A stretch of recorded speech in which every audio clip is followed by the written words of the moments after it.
Can't ruin anything, by the way. Hello, everyone. It's Aaron Christensen with Horror 101 with Dr. AC, and this is Scare-A-Thon 2025, benefiting the International Rescue Committee, and we are live today, and anybody who knows me knows I hate going live, but here we are. We're going to be talking with the awesome dynamic duo of Chris and Ciara Wiley of Deep Cuts Horror Trivia. Let's bring them in right now, and I'll flash their fancy banners. There they are. And Deep Cuts Horror Trivia is the name of the game. We will be doing some trivia throughout. I got to see if we have any. I know there's people watching, so if you have comments, please feel free to throw them in the chat, and I will do my best to navigate them. Look at that! See, look at this. We got comments already. So yes, this will be one of the joyful things about doing live. I don't do live, and anybody who's watched any of my shows knows that I love me some editing. So you'll have to bear with me as I babble on. But yes, let me turn it over to our guests, Chris and Ciara. I have a few questions for you. The first one is, you started doing Deep Cuts Horror Trivia in Chicago. How long ago was that? When did you start it? That was February of 2024 was our first game. So it's been almost 2 years. I think we were doing some math backstage. We figured, how many shows had you done? 21? Yeah, 21. We're at what, on our 21st? Yeah, 21 events with no repeating anything ever. And it's now getting to the point where, we started out broad and they were now getting way more targeted as we go. And the people who come have kind of responded to that as well. Like they're honing in on their specialties and things, which is very awesome to see it kind of happen organically. Yeah, I think we mathed that we had something like 1,350 questions. 1,350 questions, because you do 8 rounds and each one has about 8 questions for each round. Oh yeah. I was so delighted the first time I came because, I'm a horror guy. I know me some trivia. And you live up to your name, Deep Cuts. I was like, what? Like, I was looking at my partners and going, I have no idea. I don't even know if I know what that movie is. So were you already doing a trivia show out in LA before you came to Chicago? So no, actually, we attended a ongoing horror trivia event, but that one's a little bit different than us. The framework is kind of similar, but like the content and the audience is very different because it's obviously in Northern LA. It's Hollywood. You have a lot of the teams are built up of producers, writers, actors, directors, people in the industry. The hosts are in the industry in different capacities as filmmakers and writers and things. What he's saying is we got our ass kicked. So we always tried to be not number last. Really we wanted to stay out of the bottom 5 of that was our goal. And winning was never really, we always won the costume contests. That's where we went full ass. But in general, it was very tough. But the thing that we took away the most from it that kind of kept us going back, even if we scored 0s and 1s very, very frequently, is that we learned so much about stuff we wanted to learn about. So it's like, oh, there's a whole round on aquatic horror. I didn't even know there were this many films. And so we kind of took that with us when we created our own game. Chicago, obviously, and we can get into why we did it, but it's much more just inherent fandom based. And because of that, we knew that there was a really strong love of the genre, but it's fans. It's not people who are making the pictures. And so that kind of guides our hand a little bit. And also we do want to help share stuff that we have been lucky enough to come across and learn. People lend us stuff all the time. We have a letterbox for ourselves and for the event as well, which is completely separate. Mm-hmm. And that covers lists of things we've done in the past, but also every movie we've ever mentioned is in one of the lists. Yeah, I'm going to shout out by name Dead Right Horror Trivia in LA. That's our inspo. Definitely cutting grounds. Yeah, that's where we cut our teeth. That's where we learned everything. So. Well, and why did you start Deep Cuts Horror Trivia once you got to Chicago? You can take the beginning. I'll tell you my specific example. So when we came out here, we moved out here with very young kids. Our kids were about 8 months old, and we have twins, if anyone doesn't know that. And we came out to Chicago. We had some family out here. We didn't really have any friends, and we didn't really have any free time, and we didn't really have anyone to watch our children. And so it seemed like a really good idea to start a monthly event that we would be committed to. Great idea. Yeah. So it was Chris's idea. Chris was like, I want to go. I think at first he wanted to go to a horror trivia, or maybe I suggested that because I thought we should make some friends. And then we realized that there are some existing horror trivias, like not to say that there aren't, but there wasn't anything like what we were looking for. So then it's just kind of like we could do that. One of our key tenets the whole time has been to be free. We want the event to be a place for genre fans to get together and chat, meet other genre fans. What actually was the trigger, I'll rewind, was we went to Flashback Weekend pretty much right after we got to Chicago. With our children. With the kids. I got called, what did I get called? Like you were Somebody said you were trashy. Yeah, I was trashy for bringing our kids. Babies but I noticed there was not only a huge community here, because I'd already been to places like Bucket of Blood and The Brood and stuff. Like I made a list of places I wanted to see when we moved here, just based on Google, horror and metal locations, and that was one of the places, whatever. So I knew there was a lot going on, but seeing all these people in this place, but also the sheer amount of makers, like artists, people who are making dioramas, things like that, I was like, wow, so this is like legitimate whole ass fandom. And that really got to me. And I thought, like, the community is huge, but it is very clearly extremely disjointed. There are people who don't know about other things that would appeal to them in the city, and there's so much. So we wanted our place to be an event that was free, that people could meet each other, learn about stuff. We do announcements of things that are happening in the city. And then we started reaching out. We're extremely blessed to be sponsored by Fangoria, obviously an international horror presence for 50 years, but also things like Fright Rags and Cult of Cult. And then we started reaching out to those makers. So now we have Printy Vibes and Cryptic Crafts and Shadowboxery, people we saw at these events also sponsoring us. There's a Shadowboxery right here. And like, we want our event to be both like national and big, but also rooted in the like inherent things that make Chicago really special and rewarding for horror fans. And like I said, free. It's in a coffee joint, no booze, so there's no pressure on that front. And yeah, I think it's done really well. People chat all the time. They're making friends, and that's really the whole point. What is your Fango connection? So when in LA, and if that's something we don't want to talk about, then well, this is where editing would come in so handy. But here we are live. Yeah, it's okay. In LA, I did live events for them at like conventions and stuff, just as an employee. So whenever they needed somebody, I'm a loud giant person, and I used to be in sales, and I love the brand, and so yeah, it kind of started out like that. A late great friend of mine named Britt Nupper, who's like one of the most wonderful people that's ever been alive. She actually got me connected with them, and then she worked with me the first time, not any subsequent time, but those roots were set. And then when we moved here, I reached out to them and said, do you guys have any intention of like being at events here? You guys obviously used to have a Fangoria convention. Yep.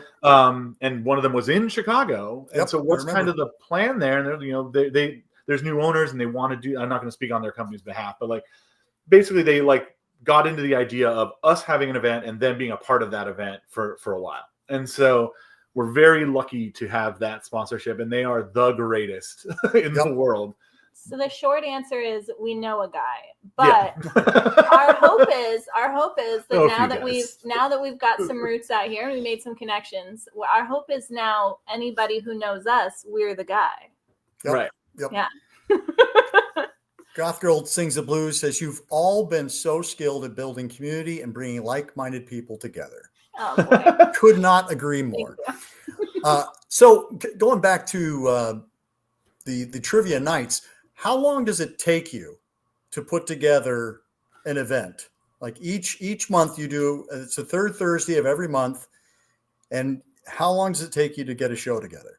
Well, we have very different methodologies. So I'll let Chris can answer that first. Well, for me, I made a note of what I was thinking about this. Like, there's no way to really know because I loosely work on questions all the time, kind of constantly as I go places. as I like see commonalities in franchises. It gives me round ideas, or hey, I didn't know Christopher George is in like 10 movies that are all kind of the same. I should work with that. And I make notes. I have a huge sheet of future rounds. And then there's always a massive crunch in the last like 4 days or 5 days where I'm like, shit, I only have 5 questions in this round. I try not to make things the day of, but sometimes when the rounds are super hard, it's because I did things the day of and I didn't fact check myself. Yeah. But I'd say like 5-6 hours of straight work. Images are always the easiest because like we usually have those ideas ahead of time, like clowns, okay, or classrooms. But yeah, I'd say like 5-6 hours of like dedicated work for my half. So I'll say, okay, so I'm going to confirm something that I don't think we've ever outright said. But if Chris and I each write the rounds that we present. So if Chris is presenting a round, he wrote it. If I'm presenting a round, I wrote it. So, but we have very different methodologies. Chris has this like extensive spreadsheet of all these round ideas that he works on all the time. And I do not mind saying Chris watches more movies than I do. Because I'm a reader, I read books a lot. And so if I'm home alone, I'm going to be like reading or writing. And Chris will be watching movies. So he works on his rounds like throughout the month. And he has all these ideas. He has this extensive spreadsheet. I usually about a week before trivia will go, oh, shoot. And so I'm usually the one that's writing rounds very last minute. Almost all the time, my rounds are things I came up with like for that game. There's always rounds that I knew all along that I was going to do. Like I always knew I was going to do a Scream round. But for the most part, I'm writing rounds for the game. And I think that's why my rounds tend to be seasonal or more themed or something, because I write for each one. We also try to have a rule, or I do try. I try not to write trivia while I'm watching the movie. Yeah, I don't do that either. Because I find that if you have to be watching the movie to remember that, like that's generally too hard. I try to write only from memory. And, I'll look something up if I have to confirm it. But. And I'll double to finish up too. Like I mentioned, I use Letterboxd a lot, both personally and for the game. I also don't make questions about things I just watched. So that's kind of what helps me with that level of things is like, I like to have my questions done in advance, or at least the movie. Like it's getting too granular, but like I might know the round and the movies I want to ask about, but not the questions themselves. I like to make that stuff up on the spot so that I'm not accidentally making it the most insane thing in the world. If I know it, it goes on the sheet. And that's because I don't want people to follow us on Letterboxd and get an edge. The whole point is you can't practice. When you get there, you either know it or you don't. Yep. That's kind of the point. We do it as a team game so that maybe it's not your round AC, but maybe your partner knows everything about Scream or whatever, or about Christopher George, like I mentioned before. Like they just love his work. And so sometimes you might do weak, but your team carries you. And other times it's like right up the middle. You know it. And that's, I think, really cool and rewarding, or that's what we hope for. Yeah. Then usually what happens is Chris reads me his questions and I go, I have no idea what you're even talking about. You're just saying words to me at this point. You need to tone that down. And then I'll read him my questions and he'll go, I'm sorry, what? Like, why are you phrasing it like that? Why is that so many words? Why is it so long? Well, let's talk trivia really quick. And folks in the chat, if you have trivia questions that you'd like to pose to Chris, Ciara, and I, you can try and stump us. But I want to throw out my first trivia question. I was gonna say, are we on a team or you can be actually, let's say, let's have each of you say, I know it. And then you have to say it at the same time or something. Hit the button. I don't know. I don't know. All right, we'll buzz. And before we do that, if you look down below in the description of this video, you'll find the link that will take you to the International Rescue Committee's fundraiser page for Scare-A-Thon 2025. And we're hoping to rack up a few bucks over the course of this hour here. So please, while you're thinking about your questions, do a little scrolling down, find that link, and take yourself to the Scare-A-Thon 2025 donation page. If you do donate some money, next time we have a raffle, you can bring in your receipt and we will give you raffle tickets. Did you hear that, everybody? If you donate now, you can bring in your receipt and you can get prizes at Deep Cuts Horror Trivia. And the next one will be November, the third Thursday of November. Third Thursday. That's November 20th, I believe. November 20th. Okay, so my question to you and to anybody in the chat. After being unceremoniously booted from Universal Stable, makeup legend Jack Pierce, who came up with the designs for Frankenstein, The Mummy, and The Wolfman, wrapped up his illustrious career working on what long-running sitcom? I do not know that. Question. I do not know that answer. I can tell you right now. I have multiple choice. Friends. I have multiple choice. Ready? Beverly Hillbillies, Mr. Ed, The Honeymooners, or My Mother the Car. So makeup, Jack Pierce. Yep. Okay, it's not. He worked 104 episodes on this show. I'm gonna have to go with the Hillbillies. I think it was the Honeymooners. It was Mr. Ed. No. Wow. What? The talking horse. Yes. What a great career. Yep. To phone it in. Nobody's looking at your work on screen when there's a friggin' horse next to it. And you're still getting paid. Like, did he do makeup on the horse? No. I don't know. I was like, what? Yeah, this is news to me. So I tried, this is coming from my section, the post section on the YouTube channel. So I try and do one that's related to the episode that I'm doing that week. And last week we did Bride of Frankenstein and Werewolf of London, both of which Jack Pierce worked on. So, yeah. All right. Shoot a question out this away. And again, in the chat, you can feel free to answer. If you answer before any of us, you win. Ciara, you can go ahead. I didn't prep any, so I was just going to make some up on the spot. One that I love is I love things that like compare people and movies and characters and stuff for commonalities. I like the aha moment of stuff. So one question I always like to ask is like, what is a franchise you really love? That's not trivia. No, that's not. But like, for example, you interviewing me now, Chris? Sure. But like, say somebody gives me Friday or Nightmare on Elm Street, I'll say, okay, well, what two actors have played Freddy Krueger? Ah, okay. That's a good one. People always know one. do people in the chat know that one? I know that one. Nobody's chiming in yet, so I don't know what the delay is on these things. Yeah. So, I mean, you got obviously Robert Englund, but then Jackie Earle Haley is the one who always gets everybody in the ill-fated remake. He's the person who earned the criticism. The monster should always be bigger than the girl, and he is not. Did you guys like that remake? No. Okay.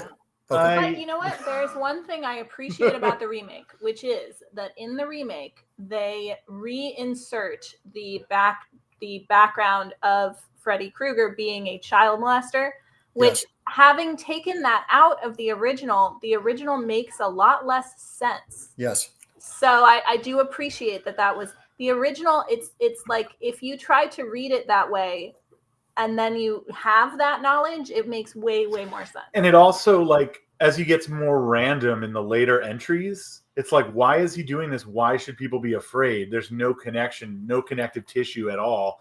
And it just becomes like, even after Dream Warriors, where it's just like, who are these new people? Like, every time it's just an endless flow. I like that they added that in, even though I know Robert Englund hates that they added that in. And I also like the scene, the oatmeal stairs scene in the remake is actually very effective, where she's trying to climb up the stairs and they're just eating her like quicksand. Yep. That is awesome. But overall, that's one of the first times I've been legitimately pissed leaving a film. Yeah. Like that and The Mist. Like, okay, we're going to talk about The Mist in a second. No, I think I like the fact that Jackie Earle Haley's makeup actually looks like a burn victim, as opposed to, Robert Englund's looks like, something weird and creepy, but it doesn't look like this was a guy who was burned alive. Yeah, for sure. I also like that Kelly Rowland is in it. Yeah. Plenty That's to right like. Here a sweet spot of the 2000s to 2012, 2015, right in my zone. Modern millennial horror. Yeah. All right, Ciara, ask a question. All right. Okay. I wrote some questions for Chris, if that's okay. Oh, it's okay. Okay. Can I answer as well? In case I know them? Please. Okay. Please. So I wrote questions about your favorite movies. Oh, great. I'm trying to stump you. I just thought it would be fun. Okay. My first question. What are the names of the 3 other people who join Ash and Linda at the cabin in The Evil Dead? So you have in the original Evil Dead. Yeah. Oh my God. This is embarrassing. I wasn't trying to embarrass you. To join Ash and Linda. I can't even, I on the spot, I can't even recall. I'm too embarrassed. Can you name the actors? Well, on the second one, we have Sam Raimi. No, I can't. Okay. All right. Aaron, you got anything? Well, there's Ellen Sandveiss, who plays, I don't remember the characters' names. And then there's Scott. Oh shoot! Is it who's the guy? The teenagers from college. I don't know. Yeah, no, I don't know that. All right. Okay, I'll give you a hint. One of them is Ash's sister. Yeah. Right. Okay. She's the first one to go down. Scott, Shelley, and Cheryl. Cheryl, who's in the video game? Yeah. Oh my God. Mm-hmm. All right. Good question. Now we've learned something today. Cool. Well, this then is very sobering. let's learn some more about Chris and Ciara. Right. What was your attraction to horror in the first place? What's kind of like your origin stories? How'd you get to be horror fans in the first place? Okay. So I had a real like hippie mom. My mom's rule was she didn't mind sex. I was allowed to watch sex and media, and she didn't care about nudity, but I was not allowed to watch anything violent. But I, from a very young age, was a little creep. My mom loves to tell the story of when I was like 3 or 4, I used to make my brother read from the novelization of Jaws, all the parts where people got eaten as a little kid. So there was definitely no keeping that down. And I'm going to say, if anyone's a parent out there, the number one thing you can do to make sure that your kid is obsessed with something is tell them that they can't watch it. So yeah, I was very into creepy books when I was a kid, but I was never allowed to watch horror movies. And then when I became of an age to start going to sleepovers, like 11, 12, I was always that kind of creepy friend that was like trying to get their older siblings to rent us stuff at Blockbuster. So I remember I went to a birthday party for a 12-year-old once, and we were all supposed to go see Mean Girls, but we weren't allowed in because we weren't 13. And so we went to Blockbuster, and I convinced them all to rent Gothica. Oh, God. I convinced them. The older sister rented Gothica, so we all watched that in like our 6th grade class, me and a bunch of little girls. So I was that creep, and I would do things when I was a little older, like read the synopses of horror movies that I wasn't allowed to watch on like moviesynopses.com. So because of that, and because I was just like renting random stuff at Blockbuster whenever I could, I watched a lot of these franchises like wildly out of order. Like, I think the first Friday the 13th movie I ever saw was Freddy versus Jason, because it came out when I was like 13. Or I think the first Halloween I saw was Halloween 3, and I was very confused by that. And yeah, so I watched everything kind of in a very disjointed fashion, but I was just voracious, like from a very young age. Well, and I feel like Freddy versus Jason was designed to be the movie you could watch if you'd never seen a Freddy movie or a Jason movie. Like, it is basically set up that way to just lure you in. Exactly. Yeah. I was like, oh, this is, as like a 13-year-old, that's the problem with telling your kids you can't watch something. I would go into Blockbuster and be like, what is the most disgusting looking thing in here? So that's why I actually skipped a lot of the older movies till I was older, because they didn't look gross enough. Is it good? No, but it's here. Yeah. Blockbuster. Chris, before we go to you, we have a trivia question. What song does Jesse dance to in his bedroom in Nightmare on Elm Street 2, Freddy's Revenge? Oh, that's a great question. You know what's annoying about that is I just got a signed picture of him 2 days ago. It's on the wall. See if he wrote down what song he dances to. Yeah, maybe he wrote it on there.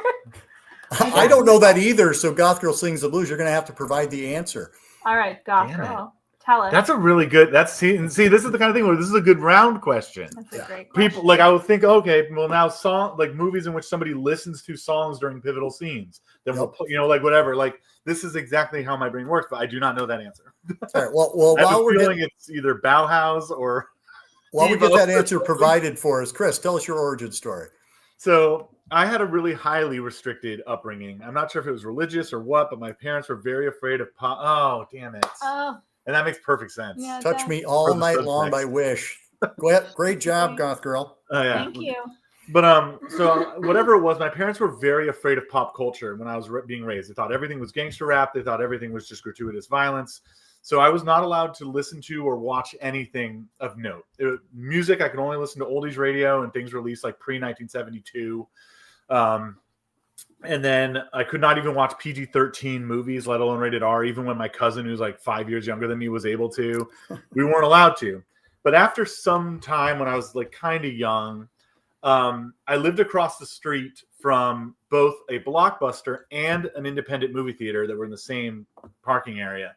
So I would go to the Blockbuster all the time and talk to all the people there as a kid, as a child, like as a teenager, a young teenager.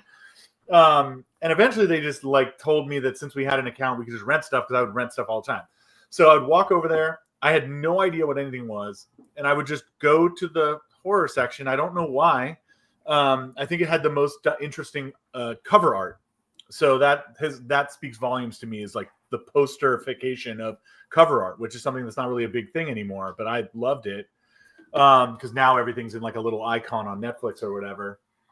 But so yeah, I would go there and I would just be like, and then eventually I got my friends into it too. We'd go over there and just be like, okay, I'm going to watch whatever the second rack in, third shelf down, fourth movie. And we just grab it. And as horror fans, we all know that 90% of what you watch is crap. And because of that, and with this randomization element, I think it was way higher percentage was crap. I saw things that when I go on Letterboxd, like the movies have like less than 800 logs and stuff. And I'm like, how is this at Blockbuster? Probably just in a bundle they bought, from some distributor. But I saw movies like Terror Tunes or Junior, a movie about like a guy who makes a guy in a basement, but it's literally shot on Shitio. It's just like a garbage bag basement. But then I'd also see things like Dead Alive or whatever that like had really interesting cover art. And then also with the movie theater, I would just walk across, and since it was an indie theater, they didn't check IDs or anything. And I would just be like, as I approach, I'm going to see the next movie that's starting, or I'm going to see the movie that's the second poster from as I approach the theater. I'm just going to go see whatever it is. Saw a lot of foreign films that way. And then as I aged up and was on a Rocky Horror Cast, this continued to where when I was on Rocky Horror Cast, I was of the mistaken belief that I got to see the movies at that theater for free. I found out later that was not true after years.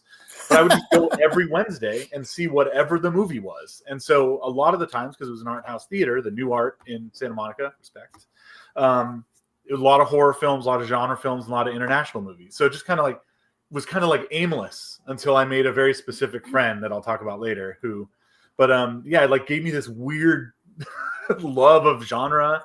I think horror is the most interesting genre of film. It's the only one that presses the idea of what a movie can look like and feel like. You don't have romantic comedies and stuff, but I guess besides sci-fi, that are like doing interesting work with the camera. How can I imply dominance doing this or that or whatever? That makes a lot of sense why you like why you have so much knowledge of weird stuff, because I just think about like the difference in you like going to like art house cinema and like going to Blockbuster and picking random stuff. And I think the reason that I like talk about and love so much those like mid 2000s train wrecks is because there was a whole period in my life where like my mom would drop me off at the mall in the Almaden Valley of San Jose. And I would go buy a ticket to like Chicken Little and sneak into the remake of The Hills Have Eyes. I was very, very into that. So yeah, we had different backgrounds. Again, this is Deep Cuts Horror Trivia Live. We are benefiting the International Rescue Committee. If you scroll down to the description below this video, you will find the link to the fundraiser platform. I'm going to pull our next trivia question from my friend James Newman's horror trivia book. I hope that everybody can read that. Yep. 666 hair-raising horror movie trivia questions. Hopefully I And get it. I'm 0 for 3 right now. I I think. know. They also Yeah. they have a nice deep cut. So here we go. In 1974, a movie was made about the life of necrophiliac killer Ed Gein. But what was Gein's? Well, no, just what's the name of that movie? 1974. I mean, I assume he's referring to it's Texas Chainsaw Massacre. Actually, he's not. Oh. Well, it's inspired by, right? It's inspired by, but this is actually a story that follows Ed Gein's. Oh. Oh. It's almost like a docudrama, but not because it's a horror movie. Oh. I'll give you a hint. It's directed by the same guy who directed Black Christmas, which Ciara was on that episode. Clark directed it. Okay. In 74, so he's just done Black Christmas. Yeah. Or is about to. No, because it was 70. No, Black Christmas is 74. They're both 74. Yeah. Shit, I don't know. I'm very interested, though. I'm going to pull up my letterbox. Oh, no, I'm thinking of that dumb one that they just made. No, I don't know. It's a movie called Deranged. Oh. Do you guys know that? List. You guys know that one? I don't. I don't. No. Roberts Blossom, who plays the guy who sells Arnie his car in Christine. Mm-hmm. He plays Ed Gein. Okay. And his character is Ezra Cobb. They call him Ezra Cobb in the movie Death, but directed by Bob Clark. Put it on the watch list. Really well done. I would say of all the Ed Gein movies out there that are inspired by, it is certainly the most faithful. It's already on my watch list. God damn it! Sorry. So you get to watch. You get to watch it again. Yeah, exactly. I'll find some. It's on my watch list. I'll find some like really obscure like list that somebody's made on Letterboxd and be like, oh, this sounds interesting. I bet no one's heard of this film, and I'll add it to my watch list, and it'll notify me. Like, you have one friend who also wants to watch this. It's Chris. Who did the effects on it? Every time. Who did the effects on it? Mm-hmm. Is that? Do you know? Yes. Alan No, because I know now it's clicking in my brain. It's Alan Ormsby and Tom Savini. And Tom Savini, yeah, which is wild. His life, man, I'm obsessed with Tom Savini's life. And his mustache. Let's get a question from your side. Okay, I have another question. And then I have one. We have one waiting in the chat, but I don't know if okay. it's a trivia question so much as a debate. I have a question. Another question I'll ask of both of you guys. Okay, in John Carpenter's The Thing. Oh shit. Okay. What is the name of the very first crew member that we're aware of becoming infected? That we're aware of. Oh wow.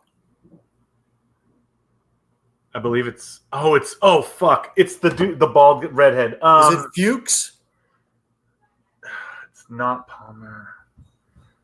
It's, oh my God, I'm killing myself. I know the guy.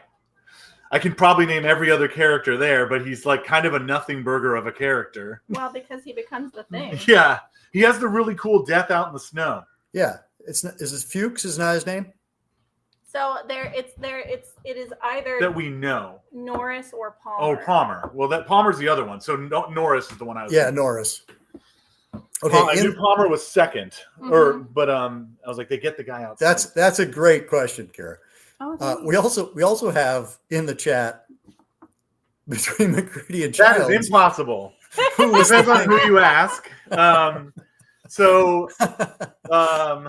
Who was the Thing at the end of the movie? How much time do we have left? Yeah.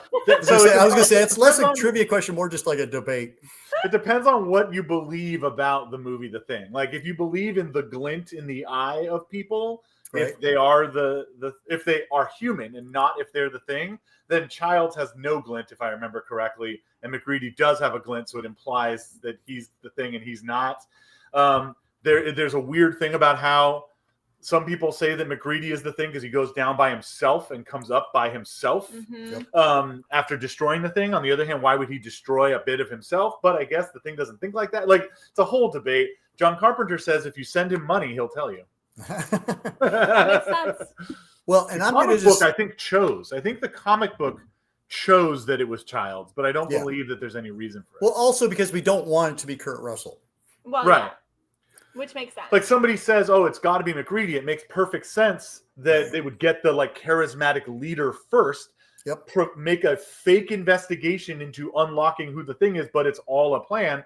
Right. And I like that idea conceptually, but then it makes no sense why he would go down by himself and blow it up at the end. Like, why would you blow up yourself if no one's watching? Like, see, I did not even realize there was a debate because I love the idea that neither of them are the thing. Oh, And yeah. they're just going to sit there and freeze to death because they can't trust each other because that's nature of humanity. and That's there's how also I always read it. Is that the movie is about suspicion and mistrust and doubt, and so. And as long as there are two, and it also doesn't matter. Like, they're both, because of what happened, they're both going to freeze. So, Right. And the helicopter's not going to save them. So, like, well, what if it thaws out? What if one of them has become the thing and they does thaw them out? Then it could. How long ago did they say the ship crashed? Several hundred million years ago. Like, exactly. That's a then problem. Yeah. But I do think that that there's something. I mean, as long as there's two people on Earth, you're never going to be able to trust. Like that's just the human condition is that we can't trust each other. And I thought that's what the whole message was. And so when it came out that one of them was or wasn't, I was like, I don't know if that's as interesting. I don't care. I don't want to know. Yeah. Back to trivia of the Chris and Ciara show. Oh, so what movie really scared you as a kid? I like this question. So I told you I was brought up without any exposure to stuff. That is with one key exception. This is as a kid, and I'll answer about now too. But when I was young, I was sick. My mom sat me down on the couch, laid me down. She was going to bed so I could have my soup and crackers and whatever. And she put on a movie for me, Child's Play 3, about a kid and his doll, and they go to a school, military school. Had no clue what it was about, obviously. That horrified me my whole life. That film. I'd never had any kind of setup for something like that. And like, I literally, between that and the movie Toy Soldiers, which came out when I was little, I started to like trace the feet of my action figures to make sure they weren't moving when I was asleep. But then I realized like, but then they'll know where to stand when they're done. It was like, it created this mass paranoia. I hate that. It was horrifying. Also, I personally believe that The Conjuring is the scariest movie I've ever seen. I think it's just a great haunted house movie from the top down.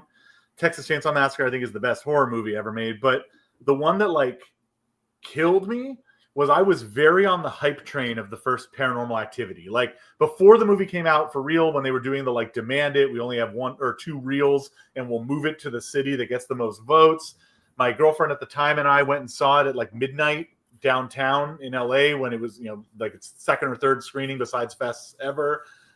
That we were not prepared. Pardon the pun, but it haunted me for a while, including when we got home and I had to like go lock all the doors and windows by myself in a dark house. Mortified, shaking with terror. Doesn't work the same way the second time, but I always argue like films are kind of designed for the first experience. So like that. Jeez. Before you chime in, Ciara, I just want to mention that we have already raised $75 over the course of our first half hour. Thank you to everybody. Yes, That's thank you. Fantastic. Thank you, guys. The link is below in the description of this video if you'd like to add to the pot. Ciara, what was the movie that messed you up? Okay, so when I was a kid, and actually for a long time, I absolutely loved horror movies and I desperately wanted to see them, even though it was hard for me and I would take any opportunity, but I actually didn't really dig gore. I was that kid who would cover my eyes. I just wanted to be scared. But horror movies in general didn't scare me very much when I was little, probably in part because of the stuff that I was watching. But there are 2 specific things that I remember just absolutely terrifying me. And one of them is going to upset people. The first one was Beetlejuice. For some reason, it's horrifying. Well, it's horrifying, but it was the sandworms really freaked me out when I was a kid. And like the idea of just like an existential nothingness. that really stuck with me, of just like an endless wasteland of sand. That freaked me out. But the other one that I know is going to upset people is Pee Wee Herman. And it was not the scary lady, whatever she's called. Marge. It was Pee Wee Herman himself. Made me really uncomfortable as a kid and as an adult. But my brain as a child, I was like, that man wants to touch me in ways I don't want. And I know people who are so defensive of Pee Wee Herman, but I'm sorry, the vibes were really bad from the beginning. I'm glad you never had to encounter that firsthand. Well, and I'll jump in since Chris named one as an adult. As an adult, I think one of the scariest movies I've seen is It Follows. And I think it's because I saw it with no background. Chris was just like, there's a new movie, because we had like just started dating at the time that it came out.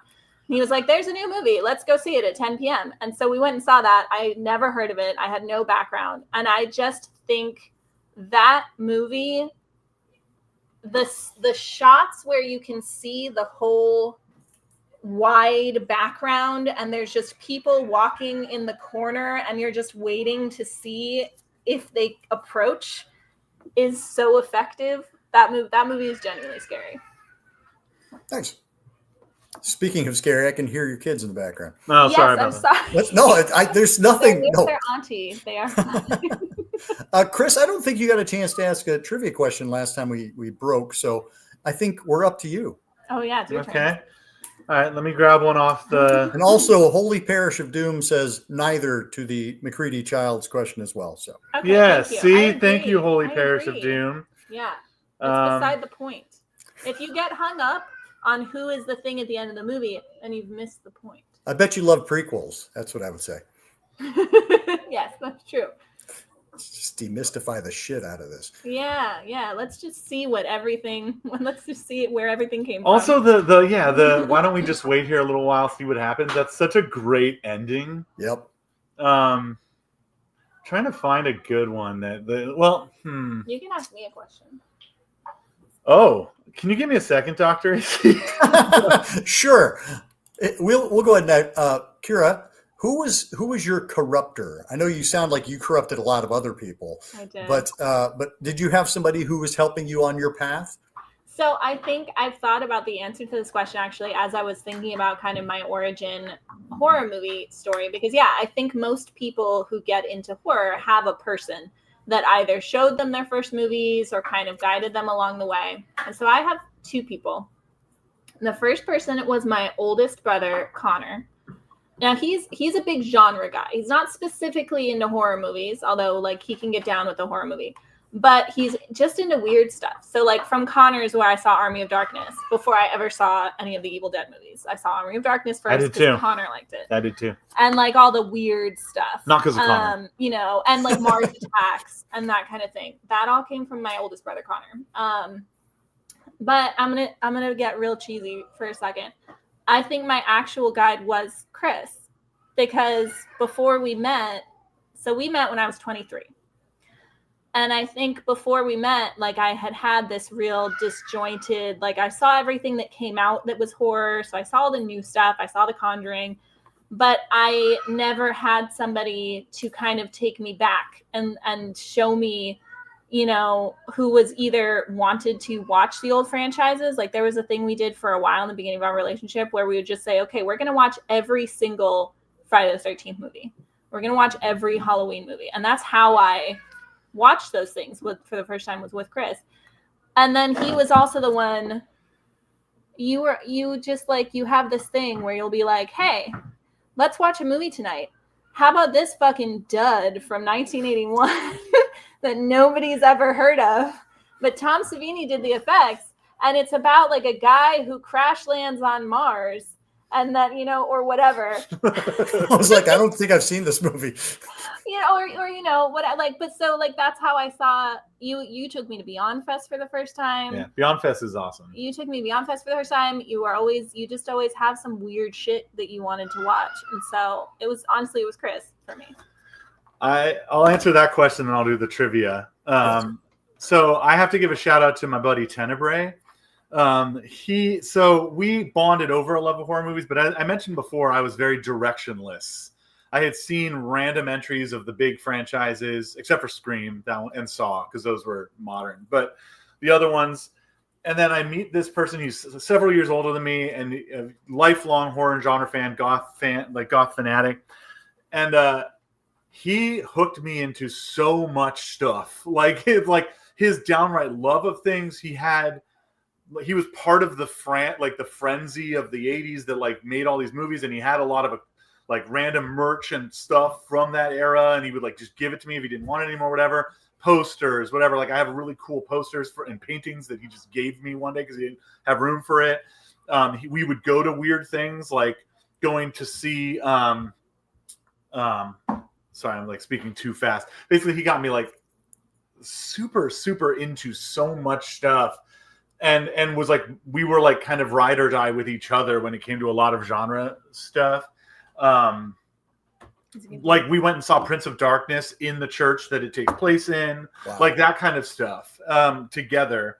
And he was my best friend for so long. And like, we really did everything. I learned a lot from him, got directions from him. And then we made a horror team together, even though we got our asses kicked. And we had not a lot of overlap because he knew the 60s, 70s, and 80s. And I knew the 90s and later, or the like 30s.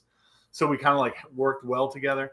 And yeah, I got to give a big shout out to him for like really helping with me. He also led to a Lost Boys thing that I'll talk about later. But yeah, so there's that. I think you then took all the Tenebrae stuff and you passed it to me. And, I'm not trying to be flowery because I assume this was probably really fun for you, because Chris would be like, we should watch this amazing movie. It's called Suspiria. And then we would watch it. And I'm like 23. And I was like, what's that movie about? I guess. like, let me tell you about Ciara. Yeah, but he's the one who like I don't think I had seen it before being friends with him, like Suspiria. I don't think I knew anything about Argento at all.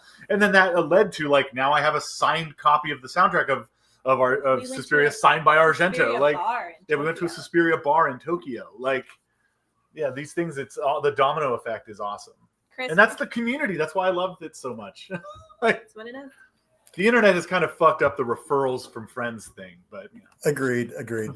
What was your trivia question you wanted to offer? So I have two. We have another one in the chat. Return of the Living Dead or Nightmare on Elm Street series. I'll go with Return of the Living Dead. All right. So what's the name of the chemical compound that reanimates the dead, as printed on the barrel in the basement in Return of the Living Dead? That makes the barrel. It's printed on the barrel, but it's talked about. It's a company? No, it's from the military. Right. But there's a name for the chemical. Oh, what's the name of the chemical? Yeah. Okay. Anybody in the chat knows that? I know that one. Chris tried to put this trivia question into trivia and I vetoed it. I was like, because that is impossible. It's too easy or too hard? No one knows that. Dr. AC knows it. Okay, well, you're a professional. No, but I mean, really, you don't think trioxin 245 is 2,4,5 trioxin? Yes. I grade harder than Ciara does. Okay, well, we got Holy Parachute. There you go. Yeah, 2,4,5 trioxin is. He's calling it troxin, so we're going to have to get him. I would give at our game. I would give that to you, maybe. And Holy Parish has a trivia question for us. In the original cut, which has since been digitally cleaned up, who can be seen standing alongside the bridge as the Delta 88 begins to cross? I have a guess, but as the Delta 88 begins to cross, who can be seen next to the bridge? Somebody's standing next to the bridge.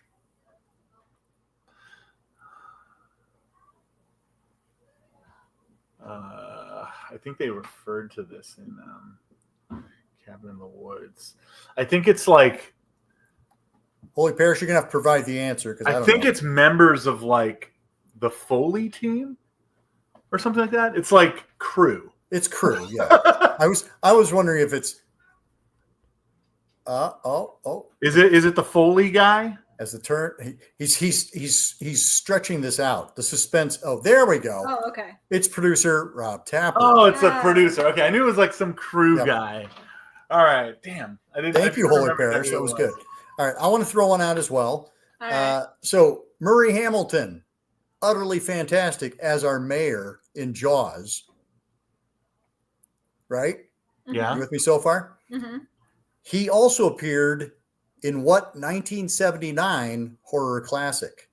If you need multiple choice, I have choices. Murray Hamilton, the mayor in Jaws, also appears in what 1979 horror classic? Trying to remember if I have the year right.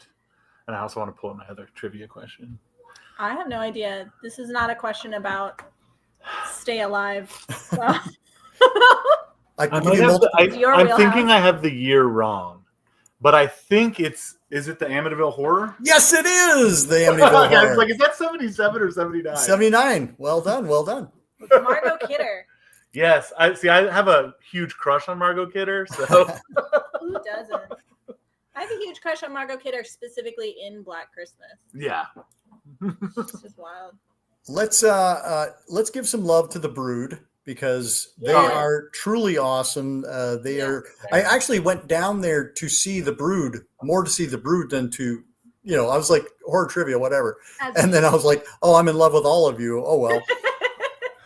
Yeah. So why'd you choose the Brood? How'd you come to choose the Brood? So I mentioned before that I had Googled like all the different horror, metal, punk locations in the city before we moved here, because we came to visit here a lot of times before we actually moved here. So and the Brood was one of the places I had on my list, and I went and was blown away. I didn't realize at the time it had been open like a month or 2 months or something like that. So anyway, when we decided we wanted to do this, I was thinking about locations in descending order I'd want to do, and the Brood was number one, both because of its open air vibe and also just because I think it's extremely cool inside. I was randomly talking to somebody who was cutting my hair, and she's like, "Oh, I know the owner. His name's Jason. You should hit him up on Instagram. I bet he'll reply." So I was like, "Okay, I will," and I did. He had no idea who I was. I just gave him a very basic pitch of what we wanted to do. Prayed he would not ask me to pay to do our event there, which he totally could have, because he didn't know me from anyone. We knew nobody in town to back us up. It was just a concept and my Instagram profile. And he bless him, like I told him this drunk a couple days ago. I was like, you just blindly being like, yeah, I have a venue, use it. Just like, yes, I agree. Whatever you want to do, we'll stay open late, do what you want to do, and we'll see how it goes. And then our first one sold out, which was wild. Which was way we were not ready. Expectations. We were not ready. We didn't have enough answer sheets. People were writing on the back of answer sheets. Pens. One of the people who's a regular now had to go home and brought a box of pens because we ran out, and we were like, okay, you're like our fan forever, Carly, respect. Yeah. And his just like unyielding desire, similar to ours, to like give people a platform. And then that has led, we've noticed that now we're kind of a domino that like we've spoken to, I'm not going to call them out, but like vendors who struggled to get into some of the markets and stuff around town, maybe wanted to work with the Brood, who then worked with us and then now work with the Brood, like, or have banded together and now like done other projects together. Like his saying yes to a rando on the internet, like I think has given just like a shot of adrenaline into the heart of the community. Yeah. And I told him, I was like, I don't even know if you did that. Like, but that one transaction I think was huge. And I'm so thankful because they were our number one spot. I did not expect it to work. I mean, we put up like paper flyers beforehand, and we had posted on Instagram and stuff. And we went into that first game being like, man, I hope we get like 20 people. Like that would be 20 people would be great. They won't be mad at us. I think we had 24 teams. Wow. No, we had more. We had over 30 teams because we were not grading fast enough. And originally the game was 1 to 4 players. Because of that, we had to expand it to 1 to 6 players. Well, now we try to add ones to other teams, but we do technically do 1 to 6. Yeah, Chris and I walked in there like, oh, we're fucked. Yeah, I did not have enough visual printouts, so we had to make up a round on the spot. That was fun. Because I only printed 20 teams worth. I still hang flyers, Holy Parish of Doom. It's true. Paper flyers outside of the movie theaters that do genre film stuff, the Music Box, the Logan, etc. Outside of like oh my god, I'm forgetting the names of the train stations. I don't do the train stations so much. I do outside of like Livewire. Oh yeah. Or Liars Club, like Reggie's. punk and metal spaces, Reggie's, and then also by the colleges. Mm-hmm. Now, those people we tend to find, the younger teens, they oftentimes go like, this is not for us. And they like leave after like 3 rounds, but whatever. Yeah, it's pretty intense. Like I admit. Let's a quick trivia from your life. What are your 3 all-time favorite Halloween costumes? Which one would you like to shout out, or you can shout them all out? I'll go quick. I was the Crow for 5 years running. I love the Crow. So there's that. I liked the new Crow, and I dressed as the new Crow to troll everyone who hated it last year. Ash from Army of Darkness. To continue, just 2 quick moments. One, my horror team dressed as the other options in Cabin in the Woods. So the ones that didn't get picked. So I was the Scarecrow Man, or the Scarecrow folk, for one thing. And lastly, the Lost Boys. I was dressed as Dwayne from the Lost Boys in a cosplay group once that rode into Halloween. And that opened up a lot of weird avenues for us. We got to like travel with some of the actors doing screenings of the film. We were at Cinepia. So you had like a group. You had a group cosplay of the Lost Boys? Of the entire gang. Nice. Yeah. Somebody in China printed our picture with the Lost Boys logo and sold it as a poster by accident. And I didn't get one, and I regret it to this day. Somebody found it on Reddit. That's great. My Ciara? favorite Halloween costumes. Okay, there's 2 I can think of.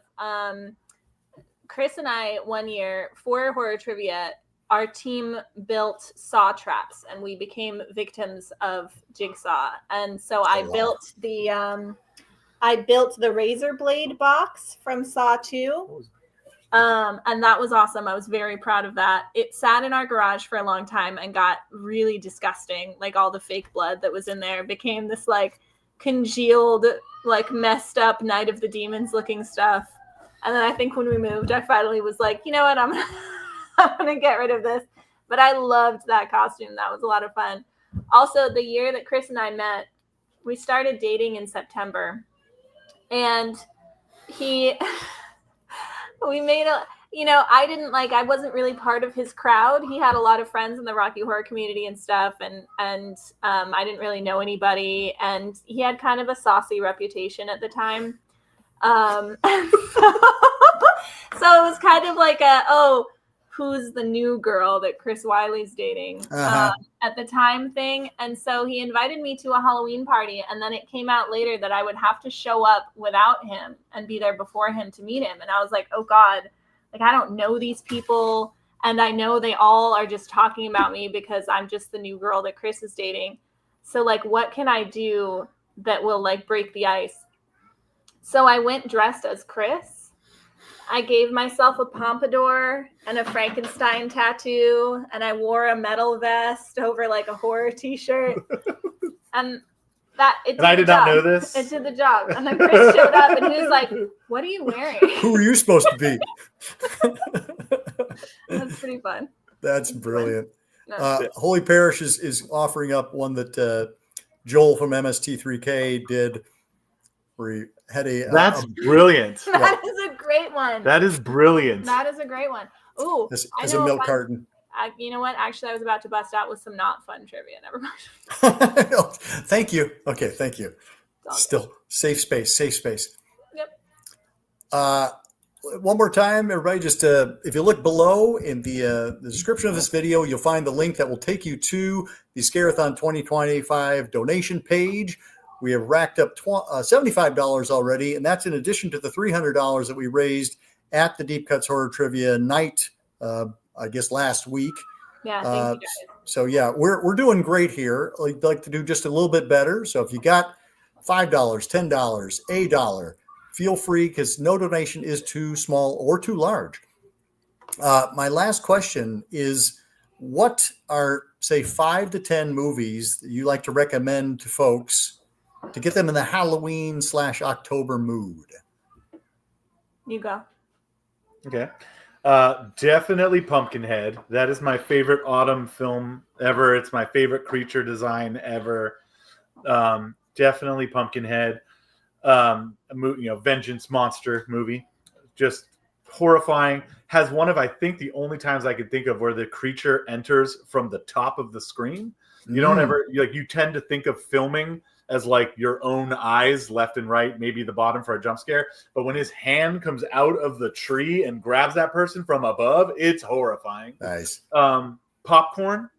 Yeah. I picture this time of year is all about like all-nighters and triple features and stuff like that, and like old-timey stuff. And so Popcorn, a movie about people going to an all-nighter of like cheesy William Castle movies, really works for me. And we should mention that John McDevitt of Super Horrorama is going to be screening Popcorn next month. So and Demons, another great one. What a great combo. Popcorn rules. I saw it for the first time at Beyond Fest, as she mentioned before. Couple more would be In the Mouth of Madness. That's a sleeper, I think, for a lot of people. I think it's my second favorite John Carpenter picture. Guy goes searching for a missing author and gets enveloped in this like Lovecraftian horror that's like fourth wall breaking. It's just awesome, weird, and has that kind of cold like feeling to it. Rocky Horror Picture Show, obviously, this time of year. It's a good time if you've never been to go see it, not at home.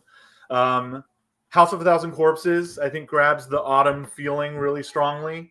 I feel like autumn to me is like jackets and blowing leaves. So whatever happens in that atmosphere is perfect. And then to just wrap it up, any classic Universal horror picture, any of the originals, I think, are perfect for this time of year. Whether you have them just on your TV as you're doing stuff or sitting down and watching them, they're such perfect atmosphere. Or even not the classics. A few days ago, I watched The Mystery at the Wax Museum from 33. Yeah. I was blown away by it. Its scale, really interesting creature effect. Well, creature effect's the wrong word. Makeup effect. Really awesome. And then the last thing I'll say, which I think you would probably also say, is the entirety of the Haunting of Hill House series is perfect for October. Yeah. Like just the slow, dreary horror and dread. Perfect. I think is flawless for this season. It's an always watch for us. Yeah.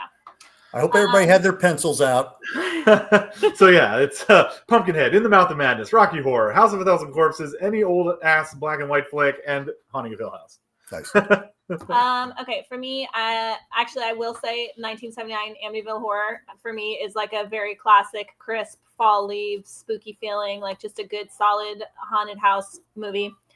One of my favorite movies of all time that I recommend to everybody, both for Halloween and if they're not that into horror movies, but they want to be, Night of the Creeps. Night of the Creeps is such a like atmospheric, fun, campy, but it's also got a lot of heart and emotion to it. Tom Atkins. Huge fan of Night of the Creeps. Scream. I watch Scream every Halloween season, or a Scream. I love the franchise. It's one of my favorite movies. And I have certain movies that are my every single November 5th, I watch V for Vendetta. Every May 1st, I watch The Wicker Man. Every Halloween, I watch Tim Burton's Sleepy Hollow. Nice. That's it. That's the one for me. The soundtrack, the acting, the design. It's perfect Halloween movie. Do you have 3 AC? I saw Sleepy Hollow actually pop up on the TV the other day, and I was like, wow, I haven't seen that in forever. And then it just immediately made me go, I don't think we think of Tim Burton as a horror director, but like if you just look at his breadth of his CV, it's like horror. And I'm like, yeah, more so than Del Toro, who we do think of as a horror. Exactly director. Right. I would throw Ed Wood on the list for atmospheric Halloween movies too. Holy Parish. This was with regards to the House on Haunted Hill. Especially if you have siblings, it will resonate with you hopefully very strongly. But the series itself is a beautiful orchestration of visuals, storytelling, character work, and music. It is brilliant. Honestly, a grand slam in my opinion. It's one of the few things Netflix has put out on Blu-ray, and we bought that because we were like, we never want to be without this. Mm-hmm. And then he also recommends Race with the Devil. Oh, put it on. Have you seen that one? It's on my watch list. Okay, yeah, that's a great cast, and it's interesting that you say Holy Parish that's an October movie because I feel like it feels so kind of deserty that I would think it feels more like summer vacation. But it's a great movie. Good recommendation. Ooh, Satanic Rituals. Yep. Good. Yeah. Great cast too. I would say. I mean, werewolf. I Was a Teenage Werewolf is kind of one of my go-tos because I saw it when I was a kid, and I loved werewolves. And so, like 1951 or something. That's 57. You stop that. David Abbott, who's a frequent viewer, he recommended Night of the Demons, which is that's literally a perfect Halloween movie. Perfect Halloween movie by definition. That was the answer to a trivia question last week. And I think The Haunting, the original Haunting, 1963. Like that one just has such a nice, like you said, kind of that chilly vibe to it. I feel like October is about vibes. But it's more than content. It's like Haunting with Owen Wilson and Catherine Zeta-Jones. The cast of that film is Jeffrey insane. Rush. Jeffrey Rush is in it. Liam Neeson is in it. Yeah, everybody's having a really good time. But it's kind of like, money. That's what they said when they made that movie. If you like the fact that Robert Wise showed you nothing in The Haunting, you're going to get to see everything.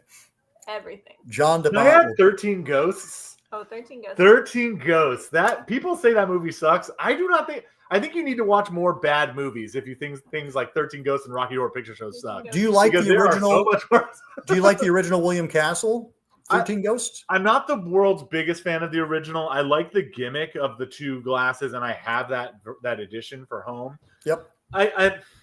While the acting is really strong in a lot of the scenes, the whole idea of the ghost being a lion is kind of weird to me. And then if you choose not to view the ghost, how it's just a non-moving static shot of a room or whatever. The remake, I think, is awesome. I think the ghosts are very memorable, or at least some of them are. You remember the dude with the bat. You remember the thing in the cage. I liked what Dark Castle was kind of bringing to the table when they were, with those remakes. I think they did a decent job. I watched the remake of 13 Ghosts when I was 12 and my parents were home. So what I did is I had the back button on my TV, and whenever my mom came in the room, I would hit back and I would put Lizzie McGuire back on. And then as soon as she left the room, I would put on 13 Ghosts. And I was like, boobs. And a guy gets cut in half. Yeah. Awesome. The blood-sucking lawyer. Holy Parish is offering Salem's Lot, 1979. And he said that he thought the recent remake was not too bad. I also enjoyed it. Yeah. I thought it was all right. Yeah. I'll check it out. I think my threshold for what's bad is kind of fucked up, though. It is. The bar's really low for you. I mean, we my friend John Kitley and I, twice a year, we do what's called Turkey Day, where we deliberately watch bad movies, so it's like our that little circuit of what's good and bad is burned out long ago. It's gone.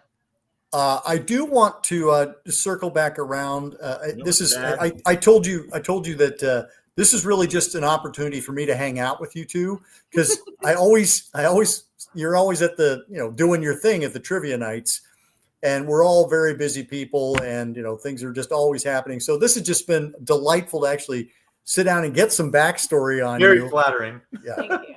And thank you all. Thank you both so much for your support of Scare-A-Thon this year. It's made a huge difference. I love the fact that you were able to raise the profile, and it's been wonderful for me. So thank you. And thank you to everyone who was contributing and stuff with the comments too. Yeah, we are over $4,000 now. I think we just crested.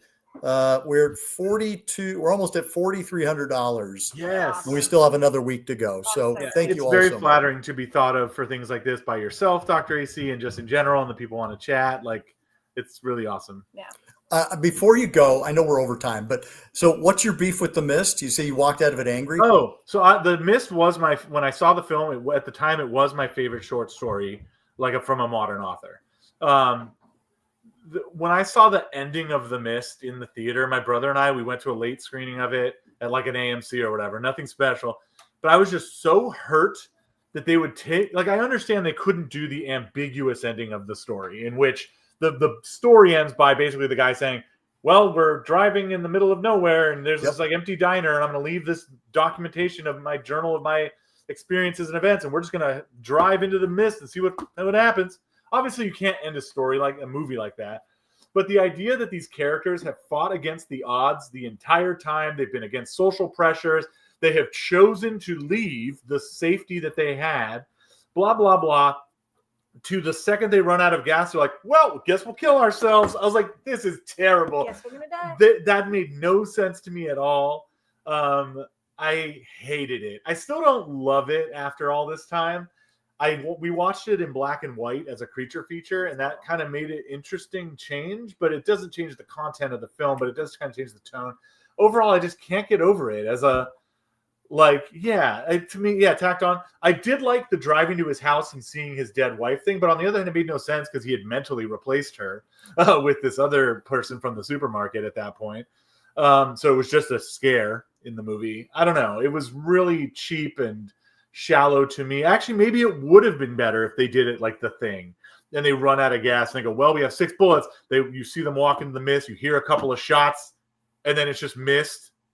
And then it goes to credits that roll over the mist. I like that ending. Maybe that'd be cooler. I like that ending. That's good. I just made that up. I don't know, but like them all sitting in a car killing themselves. I was like, "What is this moment?" Like, well, but then the real kick in the balls is that the mist clears, and if they'd waited, 10 more minutes. Oh yeah, and the idea that he's in a car but he can't hear a rolling series of tanks. Right. Like he's only screaming by himself for like 15 seconds before a battalion of tanks and dudes with flamethrowers walk up to the car. Like, now, have you guys had it? Chris and Ciara and I got a chance to see a sneak preview of The Long Walk, in which I commented that it was also different from the end of the book. Have you guys read the book yet? I have not yet. I did. Yeah, I had read it before the screening. So without spoiling it for Ciara, what did you think of them changing the ending for Long Walk? I didn't mind the changing of the ending per se. I minded the why of the changing of the ending more. I think that almost every modification made was strong. I think that they did a good job adapting something that seemed kind of difficult to adapt.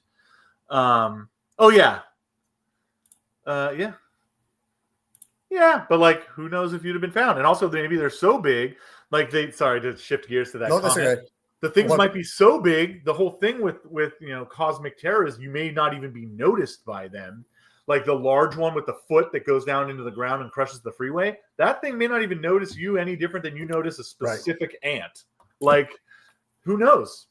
So, and at least you stand a chance as opposed to giving up. That was my beef with it. But anyway, with The Long Walk, like I liked that they changed the ending to a different person because it made it so that it was not as predictable. On the other hand, some of us predicted they would change that. Yeah. But I liked the more like the idea of maybe philosophically, like did these characters die on the walk? Did they die immediately after? Was it a vision? Was the second he killed the general whatever? Like all this stuff could have been. I think Stephen King stories end on a could have been much better than and the aliens lift the dome up, as Ciara has made fun of in the past. Like, Read that book. Like the philosophy of these things is, I think, more important, and he's like not able to write a philosophical ending. It always has to be something like that. Right. I don't know. That's just my personal take. I could be wrong. Yep. Different jokes for different folks. Well, we'll do a deeper dive in this once Ciara's read it. So, but thank you both so much. What a treat this has been. And again, this is for Scare-A-Thon 2025, benefiting the International Rescue Committee. We raised a bunch of money over the course of this. If you're visiting this on a replay, please, you can still use that link down in the bottom below this video in the description of this video, and that will take you right to the Scare-A-Thon donation platform. And please, if you're in Chicago or near Chicago or make plans to come to Chicago, you should come by The Brood coffee shop, which will also be below in the description of this video. And check us out on the third Thursday of every month, Deep Cuts Horror Trivia. And by us, I mean you two, who are awesome. Think you're smarter than Dr. AC? Ciara. Prove it. Bring a chair. Deep Cuts Horror Trivia. Be there. Be square. Thank you both so much. Hope you have a fantastic rest of October.